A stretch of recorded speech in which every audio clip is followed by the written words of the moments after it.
사후 통신. 과학자들의 연구 결과 육체는 죽어도 의식은 지속된다고 합니다.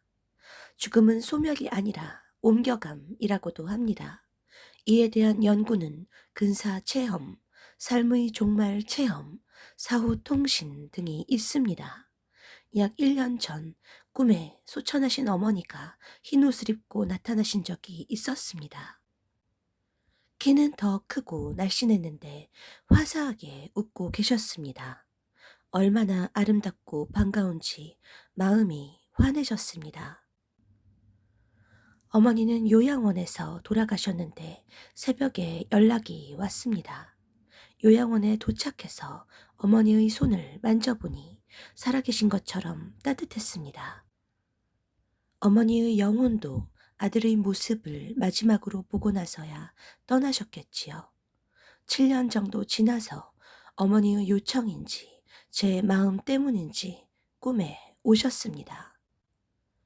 이런 사례를 연구자들은 사후통신이라는 용어를 사용하더군요. 때가 되면 천국에서 가족들과 재회를 하겠죠. 주님은 제자들에게 이런 말씀을 하신 적이 있습니다. 너희는 불안해하지 마라. 하나님을 믿고 나를 믿어라. 내 아버지 집에는 살 곳이 많다. 그렇지 않으면 내가 너희에게 말했을 것이다. 나는 너희를 위해 처소를 마련하러 간다. 내가 가서 너희를 위해 처소를 마련하면 너희를 데리러 돌아올 것이다. 내가 있는 그곳에 너희도 있게 될 것이다. 주님께서 계신 천국이 본향이라는 생각으로 살아가는 사람들이 있습니다. 땅에서는 우리가 나그네로 인식한다면 그는 본향 찾는 사람이라는 뜻입니다. 우리는 더 나은 본향을 사모하니 곧 하늘에 있는 집입니다. 주님께서도 그들을 위하여 처소를 마련하러 가셨고 다시 오실 것입니다. 모세는 짧은 인생을 언급하며 수고와 슬픔이라고 소감을 밝힌 것처럼 지나고 보면 남는 것은 하나님과의 관계뿐입니다. 에녹은 환란 전 휴거의 모형이고 엘리야는 환란 휴거의 모형이라는 말을 합니다. 에녹은 갑자기 휴거되었고 엘리야는 미리 알고 있었으니 맞는 말입니다. 노아는 7일 전에 홍수가 올 것을 알았습니다. 동물들이 몰려왔고 하나님께서 노아에게 알려주셨습니다. 우리는 시대를 분별하려고 하는데 세계는 심상치 않습니다. 넷째 인처럼 징조들이 집합적으로 나타나는 것은 마치 마지막 경고처럼 보입니다. 하나님의 표지판 이스라엘도 이슬람으로부터 공격받고 있는데 마크롱은 서방이 이스라엘에 무기 공급을 중단하라고 말하자 네타냐후는 우리는 7개 전선에서 공격받고 있는데 부끄러운 줄 알라고 말했습니다. 스가랴는 이스라엘에 대한 예언을 기록했습니다. 이스라엘에 관한 여호와의 경고의 말씀이라. 예루살렘이 세계의 취하는 잔과 무거운 돌이 되는 것은 우리 세대에 벌써 성취되었습니다. 지금은 평화와 전쟁 중에서 어느 것이 하나님의 뜻일까요? 지금은 5차 중동전쟁이 진행 중이고 4번의 전쟁과 다르게 이란과 테러 무장 단체들이 주동이 되어 전쟁을 일으켰습니다. 이스라엘의 미래는 어떻게 될 것이고 우리는 어느 시간표에 와 있을까요? 스가랴는 어떻게 기록했을까요? 그날에 여호와가 예루살렘 주민을 보호하리니. 어떤 유튜버는 이스라엘이 이란 미사일에 공격당한 것을 보고 후련하다는 썸네일을 올렸습니다. 하지만 지난 4번의 전쟁도 이스라엘이 승리했습니다. 제1차 중동전쟁, 1948년 이스라엘 독립전쟁, 이집트, 요르단, 시리아, 레바논, 이라크 5개국, 제2차 중동전쟁, 1956년, 수에즈 운하를 둘러싸고 이집트와 이스라엘, 영국, 프랑스 사이에 일어난 전쟁. 제3차 중동 전쟁, 1967년 6일 전쟁. 팔레스타인 해방 기구, 이집트, 시리아, 이라크, 요르단 5개국. 제4차 중동 전쟁, 1973년 이집트가 욤키푸르 날의 선제 공격. 제5차 중동 전쟁, 2023년 50년 만에 일어남.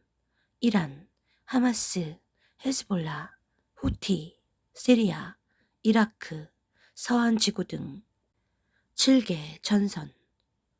너희가 그 땅에 들어가 각종 과목을 심거든 그 열매는 아직 할례받지 못한 것으로 여기되 곧 3년 동안 너희는 그것을 할례받지 못한 것으로 여겨 먹지 못할 것이요. 넷째 해에는 그 모든 과실이 거룩하니 여호와께 드려 찬송할 것이며 다섯째 해에는 그 열매를 먹을지니라. 5차가 마지막 징조가 될 가능성이 높은 것은 이 전쟁이 넷째인으로 보이는 시기에 50년 만에 잠에서 깨듯 일어났기 때문입니다. 주님께서는 짐승의 군대가 아마겟돈에 집결하기 전까지는 위험은 증가할 것이지만 이스라엘을 보호하실 것입니다. 하지만 마지막 아마겟돈 큰 전쟁에서 짐승의 군대는 이스라엘을 약탈하고 도시가 함락되며 유대인의 50%가 포로가 되어 이스라엘은 패배할 것을 스가랴가 기록했습니다. 그때 그리스도께서 재림하셔서 짐승의 군대를 멸하실 것이고 유대인들은 비로소 크게 애통하며 회개하고 완전하게 그리스도를 영접할 것입니다. 주님은 도둑같이 오실 것이지만 주님을 기다리는 빛의 아들들에게 그날이 도둑같이 임하지 못할 것이라고 합니다. 형제들아, 너희는 어둠에 있지 아니하며 그날이 도둑같이 임하지 못하리니. 주님도 그와 같은 말씀을 하셨습니다. 너희도 아는 바니 만일 집 주인이 도둑이 어느 시각에 올 줄 알았더라면 깨어 있어 그 집을 뚫지 못하게 하였으리라.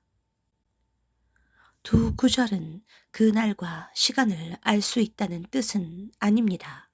단지 주님의 오시는 시대를 분별하라는 뜻으로 말씀하신 것입니다.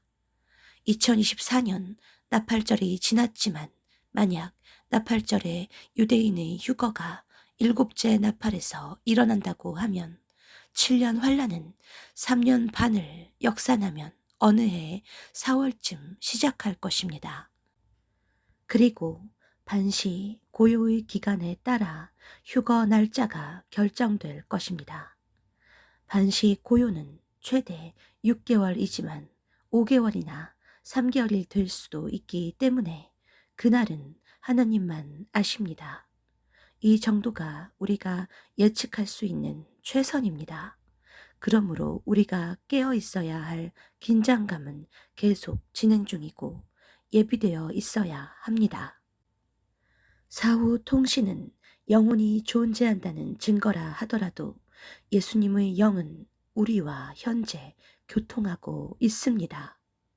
우리는 얼마나 자주 통화하십니까? 하나님과의 교제는 우리에게 늘 임재에 대한 갈망으로 존재해야 하며 그 무엇으로도 대신할 수 없는 자리를 차지합니다. 땅에서 보내는 시간은 짧지만 그것은 두 번째 영생의 위치를 결정합니다. 인생의 사계절에서 우리의 삶이 고통스럽든지 행복하든지 어느 순간에도 의미가 있습니다.